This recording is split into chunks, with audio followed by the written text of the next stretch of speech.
ಇವರಿಗೆ 2028ವರೆಗೂ ಈ ಸಂಕಷ್ಟದ ಕಾಲ ತಪ್ಪಿದ್ದಲ್ಲ. ಇವಾಗ ಬರೆದಿಟ್ಕೋ, ಇದು ಫೆಬ್ರವರಿ ತಿಂಗಳು 2026. ಇಲ್ಲಿಂದ ಕರೆಕ್ಟಾಗಿ 2 ವರ್ಷ, ಫೆಬ್ರವರಿ 2028. ಅಲ್ಲಿ ಏನಾಗುತ್ತೆ ವಿಶೇಷವಾಗಿ, ಅದು turning point of the life. ಅಲ್ಲಿ ಏನಾಗುತ್ತೆ, ನಮ್ಮ ದರ್ಶನ್ಗೆ, ಇವ್ ನಾವು ಕೂಡ ದರ್ಶನ್ ಫ್ಯಾನೇ, ಸೊ ಅದಕ್ಕೆ ಹಂಗಾಗಿ ಸ್ವಲ್ಪ ಕಾನ್ಸಂಟ್ರೇಟ್ ಮಾಡಿ ನೋಡಿರೋದು.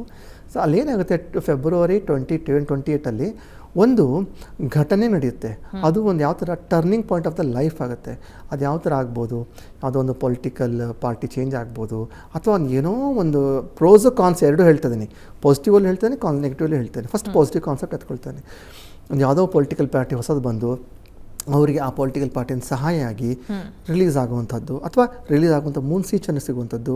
ಸೊ ಇದು ಒಂದು ಪಾಸಿಟಿವ್ ಕಾನ್ಸೆಪ್ಟು. ಇನ್ನು ನೆಗೆಟಿವ್ ಕಾನ್ಸೆಪ್ಟಲ್ಲಿ ಏನಾಗುತ್ತೆ ಅಂತಂದರೆ, ಅದೇ ಥರ ಒಂದು ಪೊಲಿಟಿಕಲ್ ಪಾರ್ಟಿ ಬಂದು ಏನೋ ಒಂದು ಪ್ರಮಾದ ಆಗಿ ಆ ಒಂದು ಜೈಲು ಅವಧಿ ಮತ್ತೆ ಸ್ವಲ್ಪ ವಿಸ್ತಾರ ಆಗ್ಬೋದು. ಇನ್ನೊಂದು ಸ್ಟೆಪ್ಪು ಮುಂದೆ ಹೋಗಿ ಈ ಒಂದು ನೆಗೆಟಿವಲ್ಲಿ ಏನು ಹೇಳ್ಬೋದು ಅಂದರೆ ಕಂಟಕಗಳು ಅಂತ ಹೇಳ್ಬೋದು. ಯಾವುದೋ ಒಂಥರ ಕಂಟಕ ಬಂದು ಆ ಕಂಟಕವನ್ನು ಜಯಿಸಿದಾಗ ಅವರ ಮುಂದಿನ ಲೈಫು, ಕಂಟಕ ಜಯಿಸಿದರೆ ಮುಂದಿನ ಲೈಫ್. ಅರ್ಥ ಆಯ್ತಲ್ಲ, ಇದು ತುಂಬ ಅರ್ಥ ಇದೆ ಇದರಲ್ಲಿ. ಕಂಟಕ ಜಯಿಸಿದರೆ ಮುಂದಿನ ಲೈಫ್.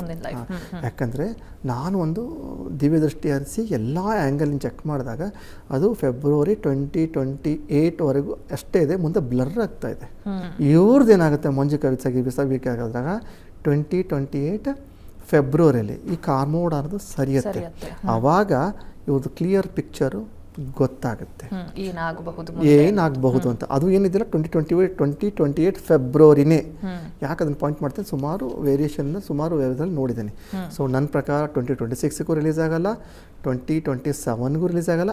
ಆದರೂ ಕೂಡ ಒಂದು 80% ಆಗಲ್ಲ, ನೀನು 20% ಆದರೂ ಕೂಡ ಯಾವ ಥರ ಆಗುತ್ತೆ, ಹಿಂದೆ ರಿಲೀಸ್ ಆದಿತ್ತು ಯಾವ ಥರ 108 ಕಾನೂನಿನ ಕುಣಿಕೆ ಅವ್ರ ತಲೆ ಮೇಲಿತ್ತು. ಬೆಳಗ್ಗೆ ಹೋಗಬೇಕು, ಸಿಗ್ನೇಚರ್ ಮಾಡಬೇಕು, ಬೆಂಗಳೂರು ಬಿಟ್ಟು ಹೊರಗಡೆ ಹೋಗಂಗಿಲ್ಲ, ಮತ್ತು ಶೂಟಿಂಗ್ ಹೊರಗಡೆ ಇವೆಲ್ಲ ಥರ ಕುಣಿಕೆ ಇತ್ತು. 80% ಚಾನ್ಸ್ ಇಲ್ಲ. ಇನ್ನು 20% ಏನಾದರೂ ಆಯ್ತಂದರೆ ಈ ಥರ ಒಂದು ರಿಸ್ಟ್ರಿಕ್ಷನ್ ಆಗುತ್ತೆ. ಅದು ಏನು ಗೊತ್ತಾ, ಆಟಕ್ಕುಂಟು ಲೆಕ್ಕಕ್ಕಿಲ್ಲ. ಅದು ಕೂಡ ಅಲ್ಲಿಟ್ಟು ಜೈಲು, ಇಲ್ಲಿಟ್ರೂ ಜೈಲೇ. ಇದು ಯಾವ ಎರಡಿಟ್ರೂ ನಾನು ಹೇಳೋದು ಓವರಾಲ್ ಪಿಕ್ಚರಾಗಿ ಹೇಳೋದಂದರೆ, ಇವ್ರ ಮೇಲಿರುವಂಥ ಕಾರ್ಮೋಡ, ಈ ಒಂದು ಕಾನೂನಿನ ಕುಣಿಕೆ, ಈ ಒಂದು ಕಾನೂನಿನ ಬಂಧನ, ಇದ್ರ ಓವರಾಲ್ ಆಗಿ ಹೇಳ್ತೀನಿ. ಅಲ್ಲಿ ಹೋದರೂ ಅಷ್ಟೇ, ಇಲ್ಲಿ ಹೊರಗಡೆ ಬಿಟ್ಟರು ಇವ್ರಿಗೊಂದು ಕಾನೂನು ಕುಣಿಕೆ ತಪ್ಪಿದ್ದಿಲ್ಲ. ಸೊ ಓವರಾಲ್ ಆಗಿ ಒಂದು 2028 ಫೆಬ್ರವರಿಗೂ ಈ ಒಂದು ಕಾರ್ಮೋಡದಿಂದ ಅವ್ರಿಗೆ ಹೊರಗಡೆ ಬರೋಕ್ಕೆ ಆಗಲ್ಲ. 28 ಫೆಬ್ರವರಿ ನಂತರನೇ ಇದು ಡಿಸ್ಕ್ಲೋಸ್ ಆಗುವಂಥದ್ದು.